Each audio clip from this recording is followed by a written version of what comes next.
Estamos en la serie de esenciales hablando de las disciplinas espirituales que nos llevan, hermano, a la semejanza de Cristo. Cuando iniciamos esta serie nos basamos en 1 de Timoteo capítulo 4 versículo 7, en donde Pablo le instruye a Timoteo y le dice: disciplínate para la piedad. Las disciplinas espirituales son aquellas prácticas que se encuentran en las Escrituras. Nada de lo que hemos enseñado está fuera de las Escrituras, todo está en las Escrituras, pero esas disciplinas espirituales promueven el crecimiento espiritual de nuestras vidas. Entre todos los que creemos en el Evangelio de Jesucristo, hemos visto lo que Pablo le enseña a Timoteo cuando le dice que debe disciplinarse en la piedad. Y de ahí partimos con la primera disciplina, que fue la lectura de la Biblia y la meditación de la palabra de Dios. Después pasamos a la disciplina de la oración, el ayuno, el bautismo y la Santa Cena. Vimos lo que era la comunión fraternal, lo que era la adoración, el servicio que vimos la semana pasada, y el tema que nos compete hoy día es el dar. Y esta será la primera parte de una miniserie que vamos a hacer dentro de la serie de las disciplinas espirituales. Durante los próximos domingos estaremos estudiando los capítulos 8 y capítulo 9 de la segunda carta a los Corintios, porque esos dos capítulos tratan un solo tema. Creo que si nosotros tuviéramos solamente esos dos capítulos de toda la Biblia, nosotros tuviéramos suficiente información para saber cómo dar a Dios. Aquí en esos dos capítulos hay suficientes verdades para hacer una de varias cosas, y eso que esas verdades hagan en nuestro corazón tiene que ver predominantemente con mi grado de humildad o con mi grado de orgullo que yo tenga. Pero aquí hay suficientes verdades para animarnos, hermano, de la mejor manera posible a dar para Dios de una manera gozosa y sobreabundante. Pero también aquí hay verdades para humillarnos y muchas veces avergonzarnos a cada uno de nosotros de la forma en que nosotros estamos dando. Si leemos, hermano, y asimilamos lo que Pablo tiene que decir en estos dos capítulos, se terminaron para siempre las discusiones acerca de que si damos o no damos, si el diezmo es para hoy o no es para hoy. Jamás volverá a mencionarse esa palabra. Dios, oiga bien, Dios tiene múltiples formas de revelar nuestros ídolos. Y lamentablemente, de la misma manera, nosotros también tenemos múltiples formas de ocultar esos ídolos y ocultar la revelación de Dios. Y creo que cuando tiene que ver justamente con el dar, entre otras cosas, Dios está tratando de liberarme de uno de los más grandes, si no el más grande ídolo de toda la humanidad. Es por mi bien que Dios me pone a dar. Él no necesita de mí. Él creó el universo de la nada. Habló y dice que todas las galaxias, el mundo fue hecho. Pero en la medida que comienzo, hermano, a descubrir mis ídolos, o Dios comienza a poner luz y encender la luz sobre mis ídolos, yo puedo o hacerle caso a Dios, o puedo cerrar los ojos y no querer ver lo que Él me está enseñando. Entonces yo pudiera, de una manera práctica, conociendo la maldad de la carne, tratar, hermano, de ayudarme a mí mismo y preguntarme, por ejemplo, ¿por qué me duele tanto deshacerme de esta cosa o de este hábito o de este dinero o de esta práctica? Y esa sola pregunta va a revelar uno o más ídolos que yo tenga. O pudiera preguntarme si yo estoy dispuesto a pecar para retener aquello que no quiero dar. Por ejemplo, estoy dispuesto a pecar al no pagar mis impuestos porque yo no quiero darlo. La palabra de Dios es clara y nos manda a pagar nuestros impuestos. Puedo preguntarme también si estoy dispuesto a pecar para conseguir eso que ahora no tengo. Hay cosas que tenemos, pero estoy dispuesto a pecar para tenerlo. Porque esas cosas o esas preguntas, hermano, van a revelar mis ídolos. Y menciono todo esto porque frecuentemente nosotros luchamos con nuestros ídolos a la hora de dar, porque no solamente damos de nuestras finanzas, hay muchas otras cosas que pudiéramos dar también.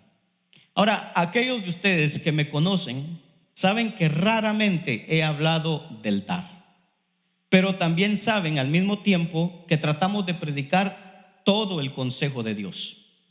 Y dentro de las disciplinas espirituales está el dar. Ahora, estos 2 capítulos son altamente instructivos, pero el que usted y yo comprendamos, asimilemos y lleguemos a obedecer lo que la palabra nos dice, va a depender mucho de cómo yo quiero escuchar la palabra de Dios y la disposición de mi corazón.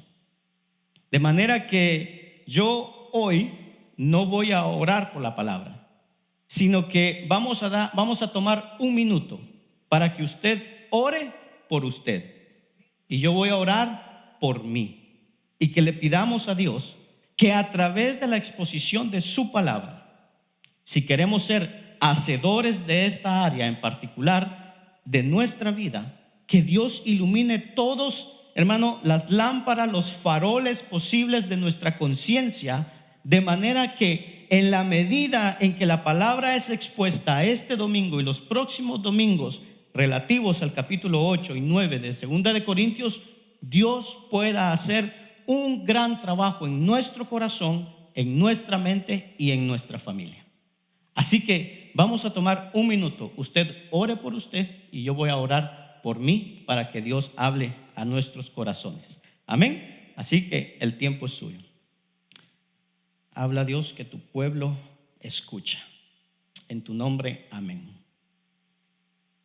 Decía Charles Spurgeon: gana todo lo que puedas, ahorra todo lo que puedas. Ahí como que va bien, muy bien la cosa. Pero sigue y dice: y luego da todo lo que puedas. Nunca trates de ahorrar el dinero que le pertenece a la causa de Dios. Ese dinero, el que le pertenece a Dios, corromperá todo el resto. El dar a Dios no es una pérdida, decía Spurgeon. Es poner tu sustancia en el mejor banco. El dar es verdaderamente tener, como dice aquella lápida de una persona que había muerto: lo que yo gasté, yo tuve; lo que yo guardé, yo lo perdí, porque está muerto; y lo que yo di, todavía lo tengo. Decía otro pensador: el único dinero que vuelves a ver es el que inviertes en el reino de los cielos. Cuando nos muramos, el único dinero que volvemos a ver es el que invertimos en el reino de los cielos. 2 Corintios capítulo 8, versículo 1 al 8, dice así la palabra de Dios, en nombre del Padre, del Hijo y del Espíritu Santo. Ahora, hermanos, os damos a conocer la gracia de Dios que ha sido dada en las iglesias de Macedonia, pues en medio de una gran prueba de aflicción abundó sumo gozo, y su profunda pobreza sobreabundó en la riqueza de su liberalidad. Porque yo testifico que según sus posibilidades y aún más allá de sus posibilidades, dieron de su propia voluntad, suplicándonos con muchos ruegos y el privilegio de participar en el sostenimiento de los santos. Y esto no como lo habíamos esperado, sino que primeramente se dieron a sí mismos al Señor y luego a nosotros por la voluntad de Dios. En consecuencia, rogamos a Tito que, como él ya había comenzado antes, así también llevará a cabo en vosotros esta obra de gracia. Mas así como vosotros abundáis en todo, en fe, en palabra, en conocimiento, en toda solicitud y en el amor que hemos inspirado en vosotros, ved que también abundéis en esta obra de gracia. No digo esto como un mandamiento, sino para probar, por la solicitud de otros, también la sinceridad de vuestros corazones. El resumen de esta enseñanza dice así: la maravillosa gracia que nos es dada de parte de Dios hace nacer en nosotros un gran deseo de dar y de darnos. Y vamos a ver 7 puntos en esta mañana.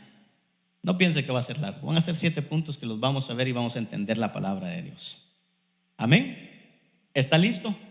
Amén. Repita después de mí: ser de bendición en donde quiera que estemos. es el propósito de Dios por el cual nacimos. Amén. Si usted tiene su celular, por favor apáguelo o póngalo en vibración. Vemos al apóstol Pablo ahí en 2 Corintios. Ahí está el apóstol Pablo con un texto sumamente sencillo. De hecho, creo que el capítulo 8 y el capítulo 9 de esta segunda carta contienen los textos más claros de toda la carta. Algunos textos anteriores a estos capítulos requieren de una cierta hermenéutica y exégesis, y en ocasiones un poco compleja para entender. Pero en este caso, esto es completamente sencillo. No importa en qué idioma usted lo quiera leer, es muy sencillo. Y en esencia vamos a dividir estos 8 versículos en 7 puntos de enseñanza, lo cual va a hacer el texto todavía más claro de lo que parece cuando lo leemos, porque lo vamos a dividir prácticamente versículo por versículo.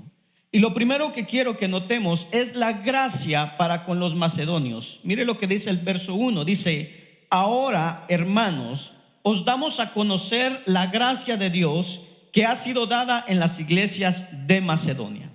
El apóstol Pablo comienza con esta palabra que dice ahora. ¿Por qué? Porque él está cambiando de algo que él está hablando a este tema. Está cambiando de tema. Él venía tratando temas muy distintos en los capítulos anteriores a lo que él está abordando en este momento. Y no podemos olvidar el contexto en que estas cartas se escriben. No era la época de los emails, no era la época de los celulares, en donde hoy le puedo enviar un email a los corintios que le hable del ofrendar, y mañana entonces le voy a mandar otro email que hable acerca de algún problema que tienen conmigo. No se podía hacer de esa manera. Entonces, todos los temas que Pablo tenía que tratar, todos los temas tenían que ponerlos en una sola carta. Y es por eso, por lo que a veces, hermano, vemos que es un tanto abrupto o un tanto brusco que Pablo pasa de un tema a otro. Pero es que era una carta que iba a durar Dios sabe cuántas semanas en llegar a Corintio, y nadie sabía cuándo se volvía a escribir la próxima carta para enviarla. De hecho, se cree que 2 de Corintios no es 2 de Corintios, sino que 3 de Corintios, porque había una carta que se había perdido. Pero entonces él comienza este texto diciendo: ahora vamos a hablar de esto. Ahora, hermanos. Se dirige a ellos como hermanos. Por tanto, le está hablando a una congregación que, a pesar de la inmadurez que habían mostrado, eran hijos de Dios. Les llama hermanos. Y Pablo quiere darles a conocer, oiga bien, no el carácter de los macedonios, sino la gracia de Dios que Dios, hermano, había dado a las iglesias de Macedonia, que resultó en la obra que ellos llevaban a cabo. Dios, de esta forma, una vez más, Pablo, hermano, nos está ayudando a ver que Dios, oiga bien, es el iniciador de todas y cada una de las virtudes que encontramos en el ser humano, y en particular en los hijos de Dios. Cuando el apóstol Juan nos dice en su primera carta, en el capítulo 4, versículo 19, que si nosotros amamos a Dios es porque Él nos amó primero. Nos está enseñando que Dios es el iniciador de todo amor. Que, hermano, que yo puedo amarle a Él, pero porque Él me amó primero. Porque si Él no me hubiera amado primero, yo sería incapaz de amar a Dios. Yo jamás pudiera amar a Dios si Dios no me ama primero. Y lo mismo ocurre acá a la hora de ofrendar. Es que por la gracia de Dios, Él me capacita para hacer devolver a su causa lo que Él ya me dio en primer lugar. Y los macedonios dieron de una manera extraordinaria, de manera que Pablo quisiera que los corintios pudieran ver a esas iglesias como un ejemplo. Pero a la vez, Pablo quiere enseñarle a los corintios algo que él ya habló a los filipenses en el capítulo 2, versículo 13, que dice que Dios pone en nosotros el querer como el hacer. ¿Y cómo lo hace? Por medio de su gracia. Por tanto, ahora les dice aquí: ahora, hermanos, yo quiero dar a conocer la gracia de Dios dada a las iglesias en Macedonia. Dios le dio una gracia especial a esta iglesia para esto. Pero ahora escuche esto, porque nosotros pudiéramos decir: bueno, pero si yo soy un poco tímido con el dinero, para no decir tacaño, es porque Dios no me ha dado suficiente gracia. Y es que no funciona así. No trabaja de esa manera. Nosotros no pudiéramos decir: bueno, como yo no soy Dios encarnado, Cristo no es mi modelo, yo no tengo que vivir como Él vivió. Tampoco pudiéramos decir eso. Tampoco pudiéramos decir: bueno, como yo no fui al tercer cielo, eso que Pablo dice, imítenme a mí como yo a Cristo. Como yo no tengo esa gracia, pues yo no tengo que imitar a Pablo. Pero es que no funciona de esa manera, sino que, oiga bien, Dios nos deja estos ejemplos aquí en la palabra de Dios, justamente para poder ver en carne propia lo que yo debo hacer en mi vida diaria. La fuente de la gracia, Dios, es lo que le permitió a los macedonios, a los creyentes de la iglesia de Macedonia, vivir de esta manera. Ahora, permítame una pequeña explicación o un tecnicismo aquí.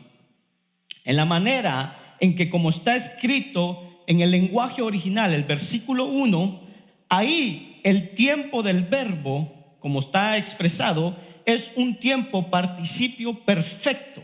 Oiga bien, esto implica que esto que Pablo está diciendo de esta gracia que ellos les fue dada, que les fue dada a los macedonios, y como ellos la estaban manifestando, oiga, no fue un evento de un fin de semana o de un mes o de alguna sola vez, sino que continuamente estaban disfrutando de esa gracia, que continuamente ellos seguían dando. Ese es el tecnicismo. Esto es algo que Dios les ha dado a estas iglesias y que estas iglesias han manifestado y continúan manifestando hasta el día de hoy. Ahora, Pablo está hablando de las iglesias de Macedonia. Dice ahí el texto. ¿Cuáles eran esas iglesias? Hasta donde podemos saber, involucra a Tesalónica, a Filipo y a Berea. Por lo menos esas tres. Estas son las iglesias que han estado bajo, oiga, esta dificultad, y Dios les concedió a estas iglesias una gracia especial para dar. Y cuando ellos recibieron esa bendición de parte de Dios, ellos pasaron esa bendición a otros, de tal forma que ellos simplemente, esa iglesia de los macedonios, simplemente fueron receptores e instrumentos que permitía que la gracia de Dios fluyera no solamente hacia ellos, sino a través de ellos hacia otras personas. Por tanto, a manera de aplicación, quiero decirle esto. Oiga bien, cuando Dios nos bendice y nosotros retenemos con nosotros la bendición que Dios nos ha dado y no bendecimos proporcionalmente a otros, eso con lo que nosotros nos quedamos tiende a corromperse, lamentablemente. Ahora alguien pudiera decir: pastor, yo últimamente he revisado mis finanzas y si usted supiera, mi dinero no está corrompido y no estoy dando como usted piensa que debería de dar.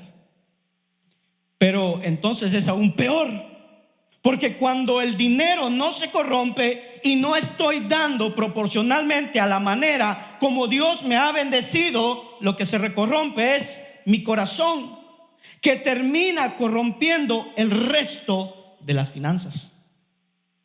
Punto número 1: la gracia de Dios dada a los macedonios es la gracia dada a nosotros en diferentes formas y maneras, con la cual yo debiera de bendecir a otros proporcionalmente a la bendición que he recibido. Es por eso que Pablo está diciendo a los corintios: yo quiero darles a conocer no el carácter de los macedonios, sino la gracia de Dios dada a los macedonios y en particular a los creyentes de las iglesias de Macedonia. Punto número 2. Recuerde que este texto es sumamente sencillo, quizá uno de los más sencillos, más fáciles. Punto número 2. Es posible disfrutar gozo abundante en medio de la aflicción y tener generosidad en medio de una profunda pobreza. No solamente es posible, está aquí como algo que ocurrió. Mire el versículo 2. Pues en medio de una gran prueba de aflicción, dice, abundó su tristeza, su gozo y su profunda pobreza sobreabundó en la riqueza de su liberalidad. El versículo 2, hermano, nos enseña varias cosas. Lo primero que me deja ver es que estas iglesias de las que Pablo está hablando están en medio de una gran prueba de aflicción. En la primera carta a los tesalonicenses, capítulo 1, Pablo habla del ejemplo que ellos habían sido en medio de una gran aflicción. Y ahora Pablo trae eso al contexto de la segunda carta a los Corintios. Y ahora dice que esta aflicción en medio de la cual ellos se encontraban, hermano, no era fruto de pecado. Pablo le dice a las iglesias de los tesalonicenses que ellos eran un gran ejemplo para las iglesias de Acaya, o sea, para la iglesia de Corinto. En Macedonia dice, y aún más allá, les dice Pablo. Y eso es algo que usted y yo necesitamos entender, porque con frecuencia cuando vemos a alguien bajo una prueba, bajo una aflicción, aquellos de nosotros, yo sé que no todos, pero aquellos de nosotros que tenemos una personalidad que tiende a la condenación, asumimos que dicha prueba de aflicción implica una disciplina por algún pecado que la persona haya podido cometer. Y a veces es así, pero con cierta frecuencia no lo es. Pero entonces, ¿a qué se debe? A la soberanía de Dios, que opera de una manera que nosotros no podemos entender. Y aquí están las iglesias en medio de una prueba de aflicción y una gran lluvia de gracia. ¿Escuchó eso? Una enorme aflicción y una gran lluvia de gracia de parte de Dios. Oiga bien, si cada vez que una persona está en aflicción es porque es la disciplina de Dios que está sobre él, hermano, tendríamos que concluir que el apóstol Pablo vivió bajo disciplina todo el tiempo de su vida, porque nadie más fue grandemente afligido que él, con excepción del Señor Jesucristo. Entonces, recuerden, estas iglesias están bajo aflicción y bajo una lluvia de gracia abundante de parte de Dios. Y para empeorar las cosas, estas iglesias no solamente tenían una aflicción, que el contexto de lo que hablamos anteriormente no solo implica persecución, sino que también estaban, oiga, en medio de una profunda pobreza. Y la primera paradoja que podríamos encontrar en este versículo 2 es que la gran aflicción, oiga, produjo gozo abundante. ¿Escuchó? La gran aflicción produjo gozo abundante. El texto no dice que la gran aflicción produjo en ellos gozo, no dice eso, sino que el gozo abundó en la aflicción. El lenguaje original es intenso y aún en español, hermano, la abundancia de gozo está enfatizando la calidad y la cantidad de dicha experiencia. Mucho gozo en medio de la aflicción. Es como que este gozo estaba desbordando la copa en medio de una gran aflicción. Ahora yo le hago la pregunta, y de hecho voy a hacer muchas preguntas retóricas. y hoy usted las puede responder en su corazón. Pero le hago la pregunta: ¿cuándo fue la última vez que se encontró en medio de una gran aflicción y usted dijo: hermano, estoy en esta gran aflicción, no sabe cuánto estoy afligido, pero sabe, tengo un gran gozo? ¿Sí lo dijo?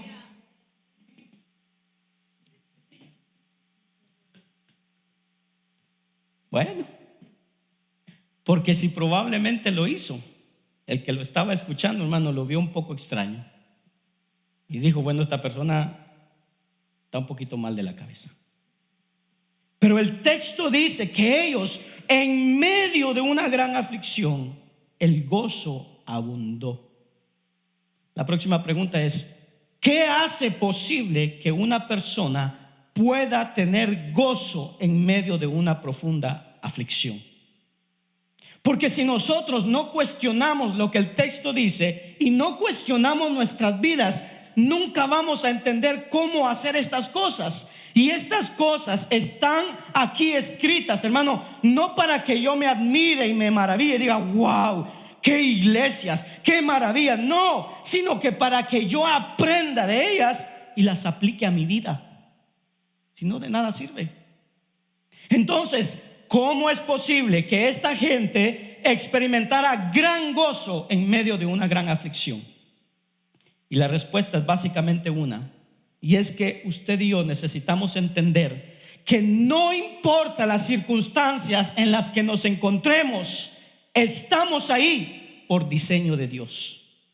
Y no solamente por diseño de Dios, sino que como Dios dice en su palabra, que su voluntad es buena, agradable y perfecta. Este diseño de Dios que me tiene en esta aflicción, que me tiene justamente de una manera buena, agradable y perfecta.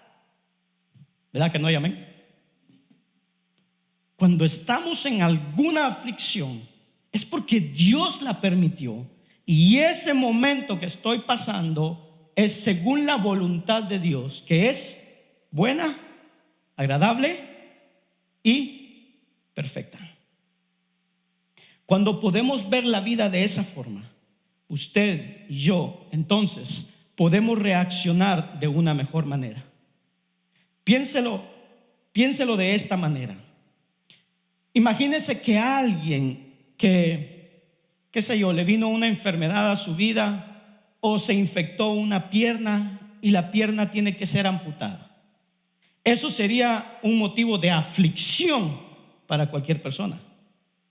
Pero si esta persona descubre y supiera a ciencia cierta que en el momento de la amputación, que es la pierna o su vida, ¿qué cree usted que le escogería?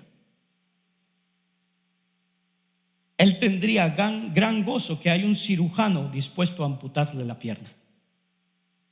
Y ese es nuestro Dios, porque Él sabe lo que yo no sé. Lo próximo que el versículo 2 me enseña es que estas iglesias se encontraban en medio de una profunda pobreza. Y eso es una forma poética de ponerlo, una profunda pobreza. Estas iglesias eran miserables, paupérrimas. Por eso es profunda pobreza, paupérrimas. Ya no podían bajar más de ahí, estaban en la miseria. Y resulta que en esa profunda pobreza resultó en una liberalidad a la hora de dar. Y esta es la paradoja del versículo 2. Es que la pobreza, oiga, no produjo escasez en la ofrenda, sino abundancia de la ofrenda. Amén. Yo sé que hoy les va a costar decir amén. Escuche, porque esto es algo que hemos dicho aquí y yo he sido partícipe de esto, que las ofrendas han bajado, y eso, bueno, usted sabe, tiene que ver mucho con el estado de la economía, la inflación y todo esto. Pero esto me enseña absolutamente no. ¿Qué tiene que ver una cosa con la otra? O sea, el mercado de valores maneja a Dios. Dios es dependiente de cómo fluctúa el mercado de valores. O sea que la inflación controla a Dios. Y aquí están las iglesias de Macedonia para probarme que no es así, que el mejor tiempo de la ofrenda de las iglesias es en los momentos de dificultad. Escucha, hermano, no olvidemos que el gozo en medio de la aflicción es el fruto de la gracia de Dios que está visitando a los macedonios. Y de esa misma manera, la abundancia de lo que recogieron de ofrenda es el fruto de la gracia de Dios visitando a los macedonios. El testimonio de esta iglesia es impresionante, porque ni la aflicción ni la pobreza pudieron robarle ni el gozo ni el privilegio de dar. La Biblia nos da testimonio de que Dios se llevó, hermano, a un grupo de personas, de más de 2 millones de personas, por el desierto por 40 años sin bolsa de valores. Dios lo sostuvo. Próxima pregunta: ¿qué se requiere para dar abundantemente en medio de la escasez? ¿Qué se requiere para dar abundantemente en medio de la escasez? Por favor, permítame creer, quiero pensar que usted, escuchando esto, que ahora nosotros queremos tener un corazón como estos macedonios, y que por lo tanto, si ellos fueron capaces de dar abundantemente en medio de la escasez, pues usted quiere saber qué se requiere para dar de esa manera. Pienso, supongo, quisiera saber. Y bueno, hay varias cosas que entiendo que se requieren. En primer lugar, se requiere gratitud para saber que aún la escasez en la que me encuentro es provista por Dios. No entiendo, pastor. Si Dios es el que dirige mi vida, obviamente la abundancia y la escasez tienen que ver con un plan de Dios para mi vida. Se requiere gratitud, se requiere fe en el Dios que provee, en Jehová Jireh, de dar aún cuando nosotros no tenemos. Y voy a tratar de mostrar esto a través de la Biblia, para que esto no quede como, bueno, esa es su opinión, pastor, pero la realidad es otra. Se requiere entendimiento de los propósitos de Dios. Gratitud, fe y entendimiento. Ilústrelo. El profeta Elías es enviado a la viuda de Sarepta. Dios tiene un propósito. Dijimos entendimiento de los propósitos de Dios. Él llega a la viuda de Sarepta, le dice que le dé de comer pan, y la viuda le dice: ¿de comer pan? Pero si nada más tengo un poquito de harina y un poquito de aceite para mi hijo y para mí, y para un día nada más, y el próximo nos morimos. Y el profeta le dice: sí, yo sé, pero la harina que tú tienes y el aceite que tienes, dámelo primero a mí, antes que para ti y para tu hijo. Y el profeta le dice: yo te garantizo que tú tendrás provisión para ti, para tu hijo, por el resto. Y la viuda, de alguna manera dada por Dios, entendió los propósitos de Dios e hizo exactamente como Elías. Y el texto dice que todos los días que Elías estuvo con ella, no le faltó harina y no le faltó aceite para él, para ella y para su hijo. Ahora escuchen, cuando nosotros, oiga bien esto, ponga atención a esto. Cuando nosotros hablamos de esta cosa, de que Dios, hermano, multiplica cuando ya no tenemos nosotros, aquí no estamos hablando del evangelio de la prosperidad. El evangelio de la prosperidad habla de que cuando usted le da a Dios, y que Dios, hermano, cuando le damos, Dios va a activar una fuerza de reciprocidad por medio de la cual Él está obligado, hermano, a devolverle, y a devolverle con super bendiciones. De eso hablaba Benihim, de eso habla Casluna, de eso habla Guillermo Maldonado, de eso hablan, hermano, todos sus discípulos. Y eso es una herejía, y todos los que enseñan esas cosas son unos herejes. Yo no estoy hablando de eso. Yo estoy hablando de una confianza en la provisión de Dios, en la revelación de Dios, en medio de la prueba, en medio de aflicciones. Tanto en el Antiguo Testamento como en el Nuevo Testamento, todos tuvieron para dar cuando no tenían. Dieron. De hecho, en la época en que el diezmo había sido instituido, el diezmo era igual para los que tenían muchos como para los que tenían poco. Porque los más favorecidos somos nosotros al dar. Porque estamos luchando, estamos debilitando el más grande ídolo de toda la humanidad. Desde que la humanidad existe, estas iglesias estaban en una condición paupérrima y dieron, oiga, no por la abundancia de sus recursos, sino que dieron con abundante gozo y con abundante liberalidad por la abundancia de fe en el Señor. Por eso dieron. Por eso dieron.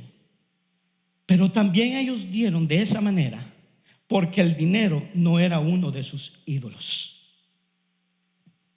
Cuando tenemos poco, el dinero no puede ser nuestro ídolo porque ni siquiera lo tenemos.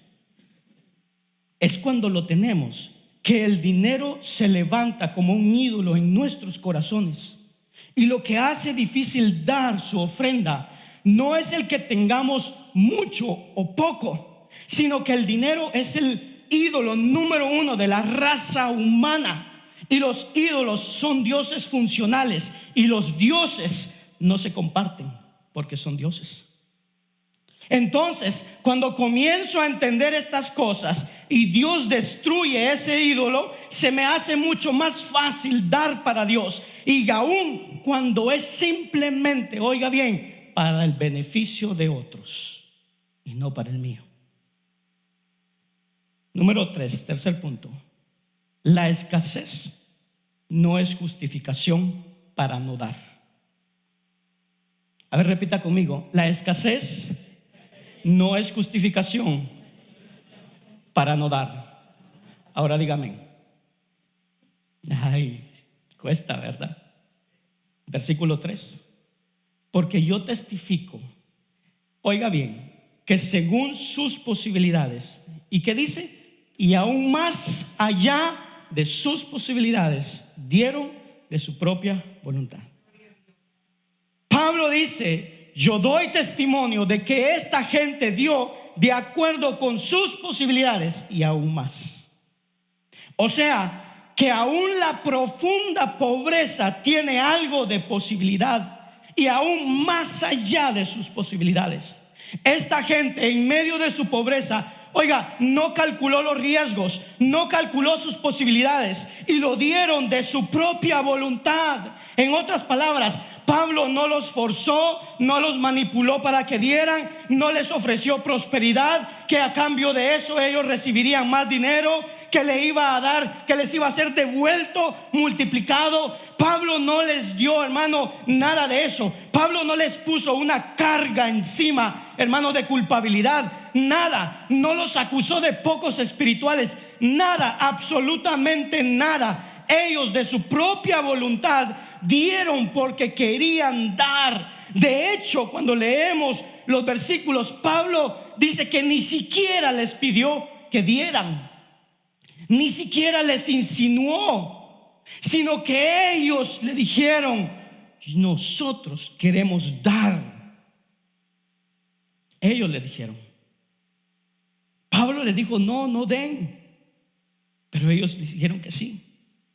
Ahora voy a hacer la otra pregunta: ¿qué se requiere para dar de esa manera? ¿Usted no quiere saber qué se requiere para dar de esa manera?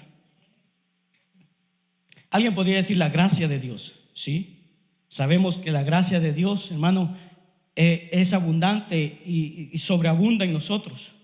Pero esa gracia de Dios, que Dios la da abundantemente, hermano, cada uno de los que estamos aquí tenemos la gracia de Dios. Y aún con la gracia de Dios todavía no damos.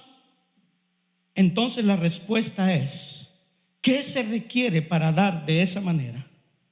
La respuesta es: yo necesito ver la vida correctamente. Esa es la respuesta.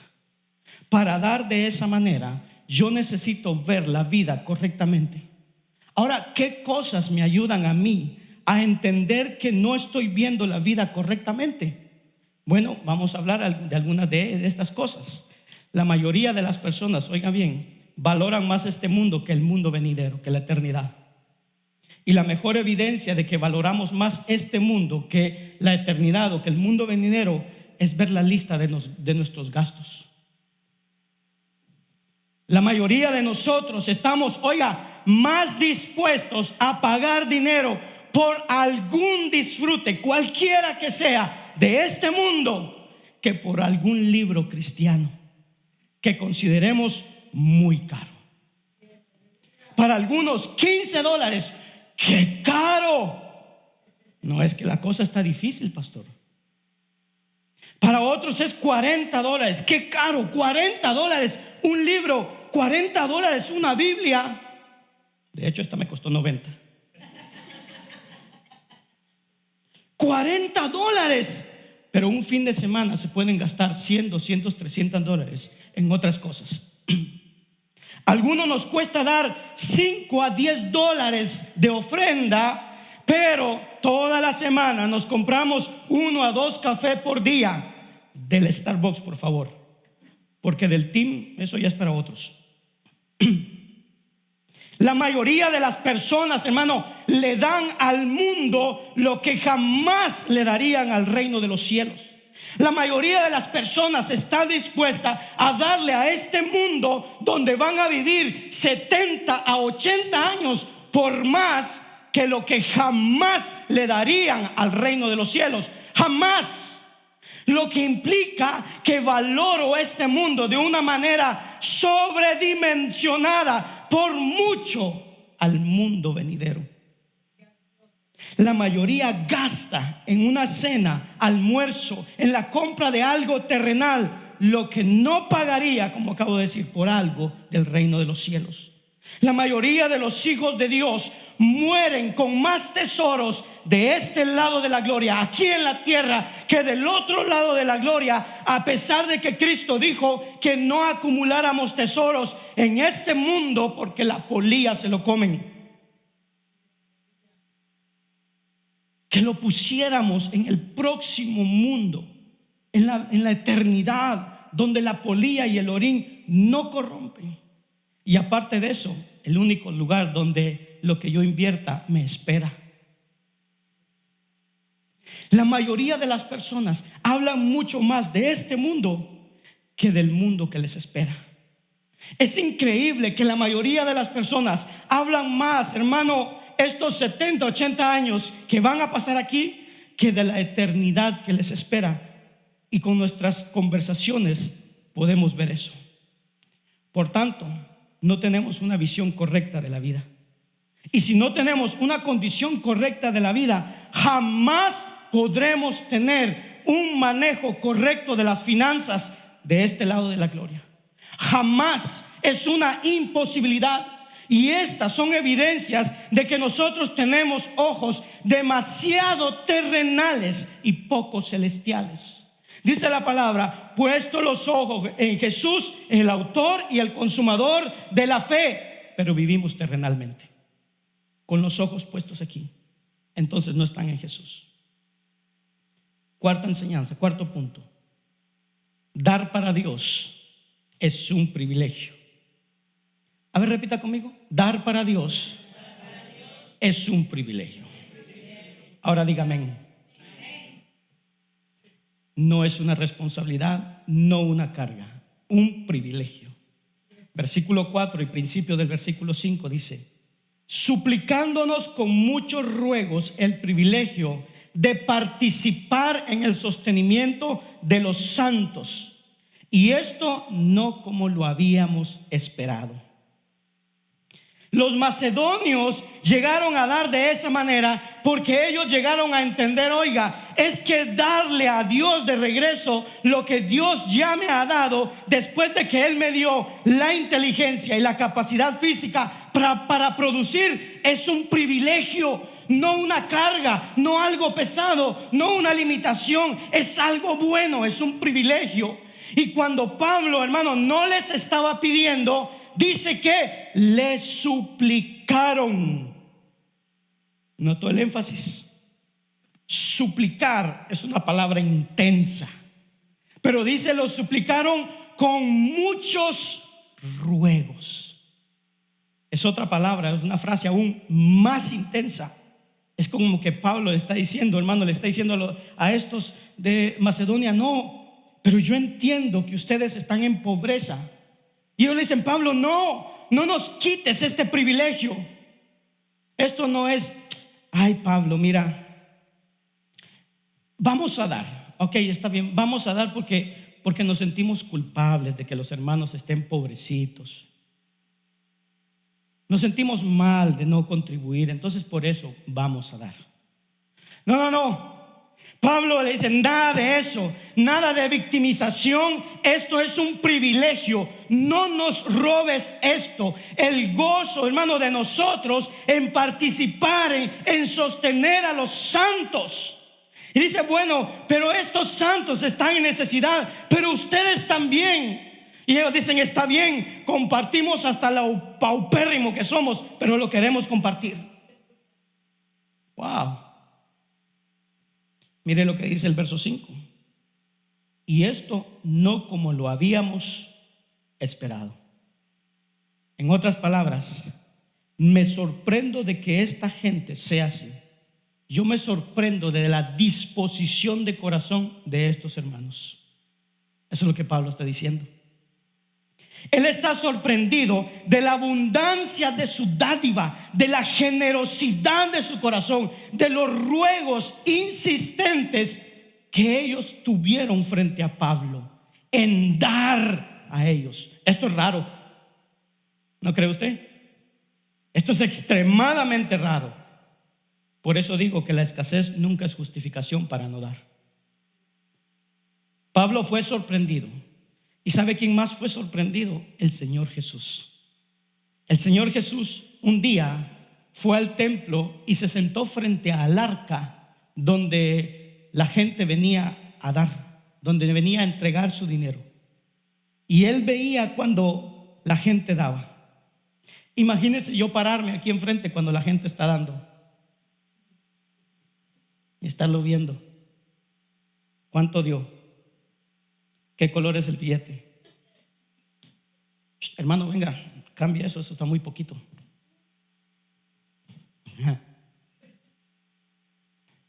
Me sacarían de aquí. Pero mire lo que Marcos nos cuenta en el capítulo 12, versículo 41 al 44. Marcos 12, 41 al 44 dice: Jesús se sentó frente al arca del tesoro.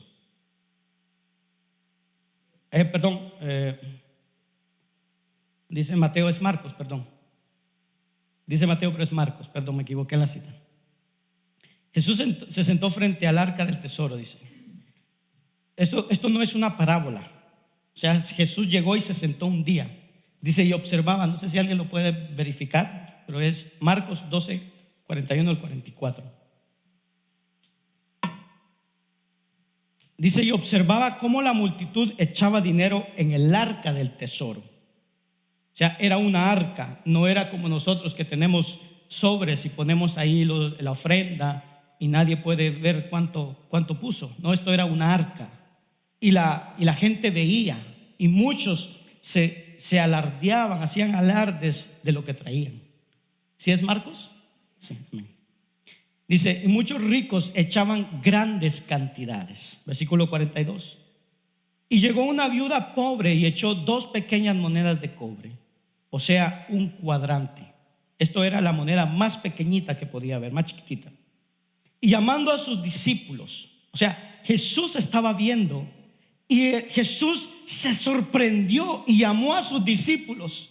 Él fue y vio, y cuando vio eso, dice que llamó a sus discípulos y les dijo, en verdad os digo que esta viuda pobre echó más que todos los contribuyentes. Oiga, no echó más que uno, más que todos al tesoro, porque todos ellos echaron de lo que les sobra, pero ella de su abundancia, ¿de qué dice? De su pobreza echó todo lo que poseía, todo lo que tenía para vivir. O sea, cuando ella se fue de ahí y llegó a su casa, ¿no tenía un cuadrante más? No, no tenía más. Dice que echó todo lo que poseía para vivir. Ella dio más que todos. Y nosotros hemos dado, honestamente, todos los que venimos hoy, nosotros dimos de algo que nos sobraba. Los espirituales dirán: no, yo preparé mi ofrenda y mi diezmo en casa. Pero Jesús está impresionado con esta viuda que dio de esa manera. Cristo dejó en otro momento, en otro contexto, dejó escrito que dice: si amáis a los que os aman, no tenéis ningún mérito. Y quizás pudiéramos decir que Cristo pudo haber dicho algo similar: si das de lo que te sobra a Dios, ¿qué mérito tenéis? Filántropos hacen lo mismo y otros que no son cristianos hacen lo mismo. De manera que lo que Pablo está ayudando a los corintios a entender es que cuando Dios da una gracia y esa gracia nos mueve a hacer cosas, en este caso a dar, Dios no está tratando, hermano, de empeorar nuestra situación. Dios está ayudándonos a entender que su gracia me puede sostener en medio de la peor dificultad.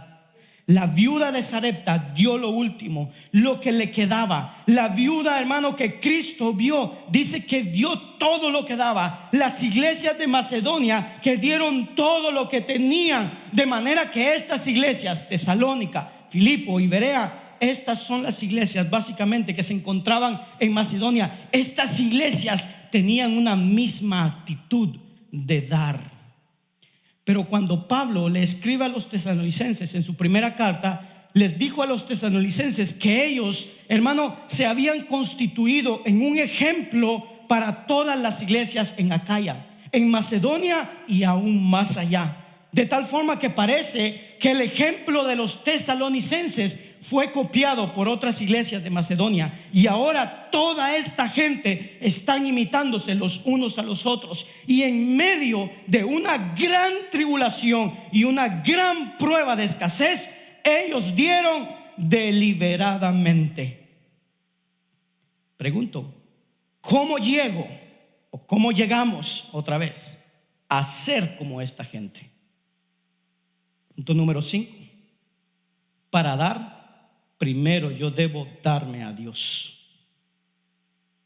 Mire aquí en la segunda parte del versículo 5, dice: sino que primeramente se dieron a sí mismos al Señor y luego a nosotros por la voluntad de Dios.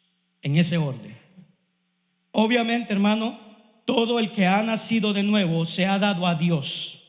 Pero usted y yo tenemos que admitir que no todo el mundo se ha dado a Dios de la misma manera. No todo el mundo se ha dado a Dios como el apóstol se dio, como el apóstol Pablo se dio.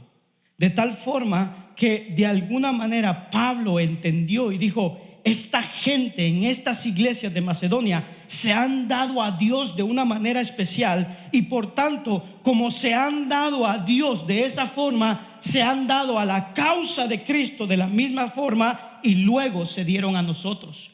¿Por qué? Porque el apóstol Pablo está haciendo una misión que tiene que ver con la causa de Cristo. De modo que si se dieron a Dios y luego se dieron a nosotros, ellos estaban sustentando al apóstol Pablo, porque ellos no podían ir a predicar, ellos no podían viajar, ellos no tenían los dones y los talentos del apóstol, pero ellos podían apoyar a Pablo en su obra misionera, y eso fue lo que hicieron. Entonces yo tengo que pensarlo de esta forma. Oiga bien, ¿estoy yo buscando el reino de Dios primero y su justicia, o yo he agregado el reino de Dios a mi vida? ¿Qué es lo que he hecho? ¿Estoy yo buscando el reino de Dios o simplemente he agregado el reino de Dios a mi vida? Yo lo tengo, yo lo abracé, pero yo lo agregué. Está en mi lista. Cuando tengo el tiempo, busco el reino de Dios, porque eso es lo que va a hacer la diferencia a la hora de leer la palabra, a la hora de orar, a la hora de confiar en Dios, a la hora de integrarme en una iglesia, a la hora de servir en la iglesia en donde Dios me ha integrado, a la hora de ofrendar. Esto va a hacer una diferencia en todo el sentido de la palabra. Los macedonios se dieron al Señor y luego a nosotros, dice Pablo. ¿Cómo lo hicieron? Por la voluntad de Dios. ¿Cómo por la voluntad de Dios? Porque Dios les dio la gracia. La gracia operando en ellos los hizo moverse en esa dirección, a darse para Dios y a dar para la causa. Y hermano, eso, el haberse dado a Dios así, el haberse dado a la causa de Cristo, produjo, oiga, gran gozo en medio de la aflicción y abundancia al ofrendar para los santos.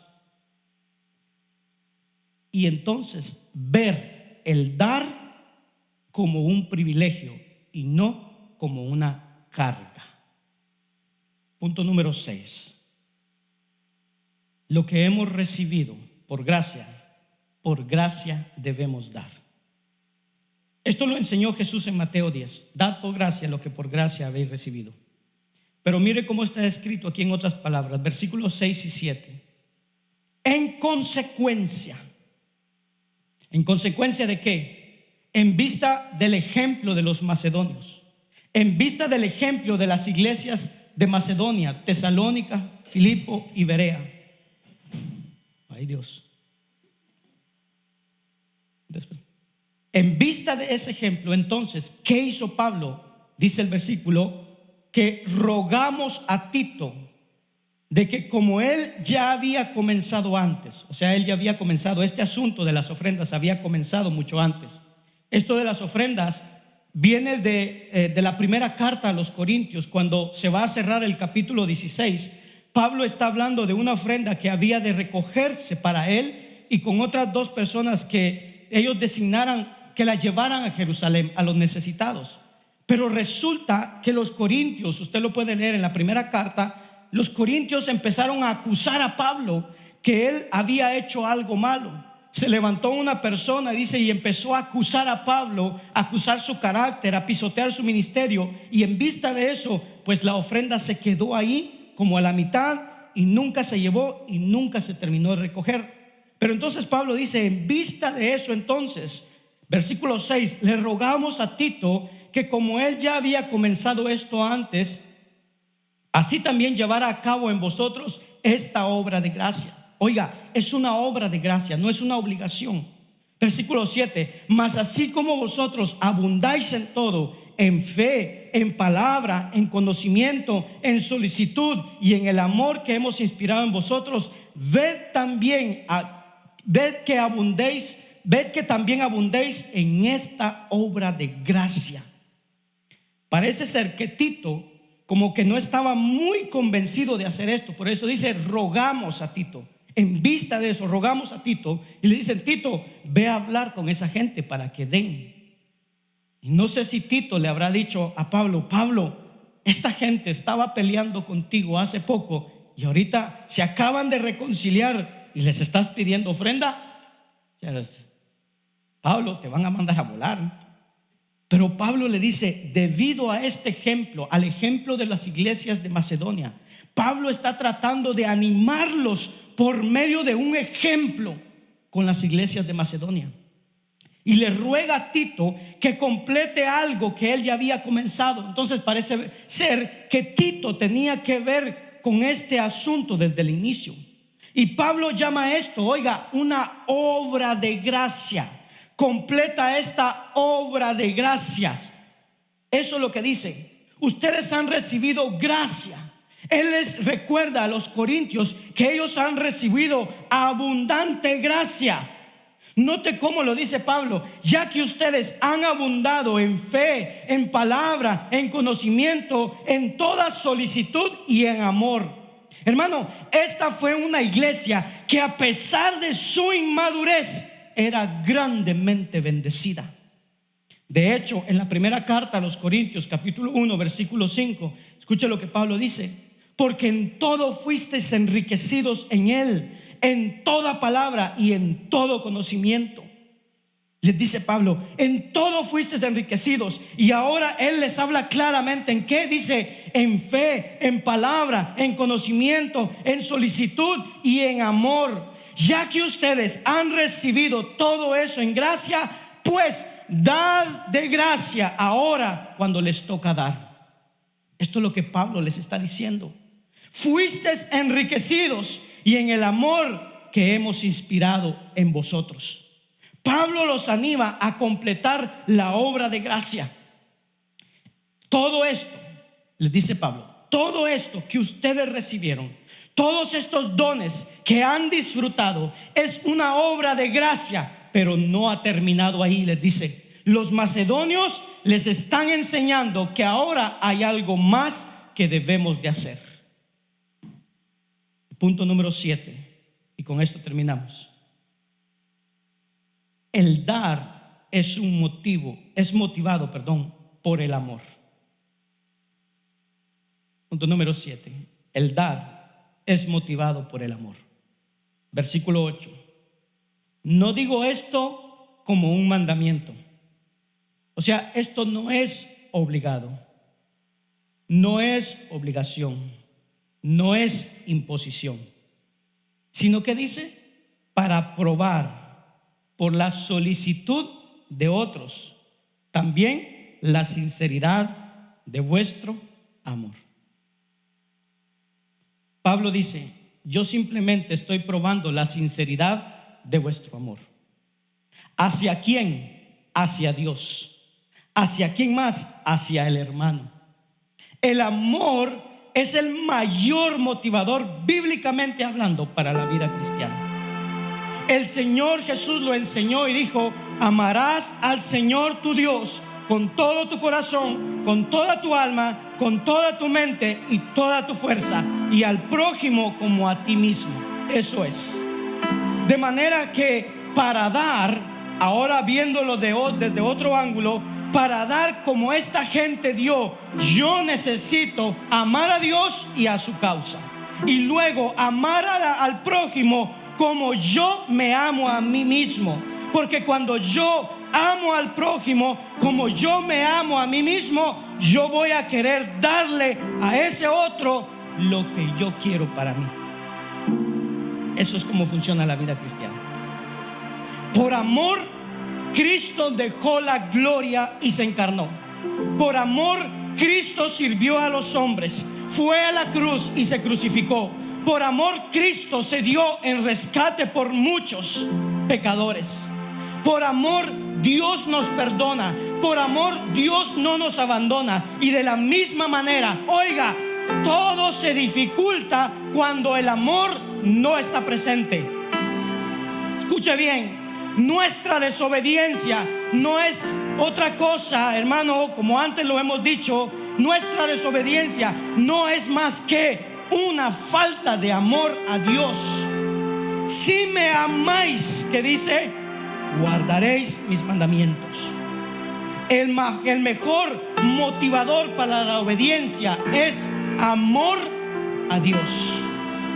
Es el mejor motivador para ayudar a mi hermano. Es el mejor motivador para ayudar a mi prójimo. Oiga bien, nuestra contribución, sea ofrenda, aportaciones, diezmos, nuestra contribución en el reino de Dios, por debajo de lo que Dios espera, es simplemente una falta de amor por el reino de Dios.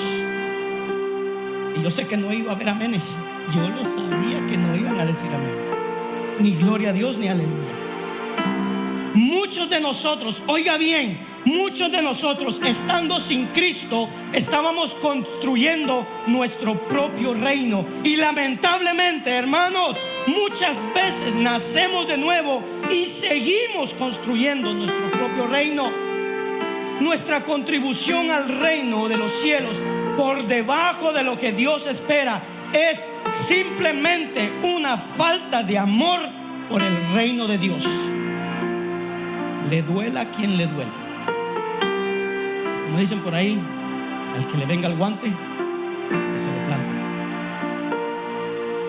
Nuestro cuestionamiento acerca de cuánto damos, que si debo de dar, que si no debo de dar, que si doy esto, no es más que una falta de amor a la causa de Cristo y un amor sin medida por mí mismo. Por eso cuestionamos tanto, hermano. Tratamos de buscarle todas las formas, todos los desvíos posibles para no dar. El amor no mide esfuerzos en ningún ámbito de la vida. No mide esfuerzos, no mide riesgos, no mide sacrificios, no mide humillación, porque el verdadero amor da sin medida y frecuentemente da sin esperar que el otro le devuelva.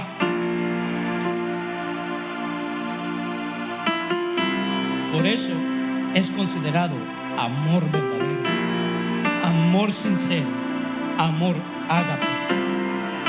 Y de eso se trata. De manera que si queremos ver a Dios de esa manera, o mejor dicho, si queremos ver la causa de Cristo de esa manera, necesitamos amar a Dios como Él quiere que le amemos. Amar al hermano como Dios quiere que lo amemos. Porque cuando amamos a Dios como Dios quiere ser amado, ese mismo amor de Dios es el generador del otro amor, que es el amor al hermano. Y esa será nuestra mejor motivación para ofrendar y para dar.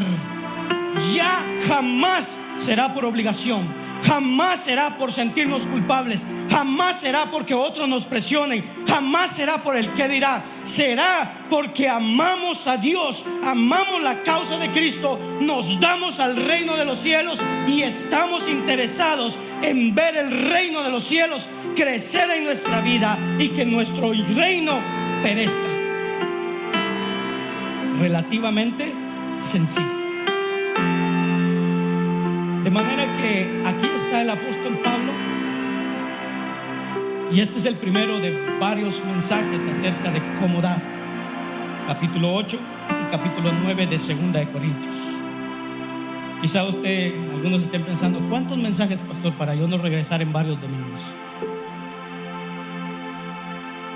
Pero no haga eso, hermano. No haga eso, porque todo el consejo de Dios necesita ser escuchado para enseñar, reprender, corregir y para instruir en justicia, a fin de que todos nosotros, iglesia del alfarero, seamos perfectos, equipados para toda buena obra. Palabra fiel es esta y digna de ser aceptada por todos. Creo que le he expuesto el mensaje que está aquí. No han sido ideas mías ni pensamientos míos. Ha sido la palabra de Dios. Póngase de pie, vamos a orar.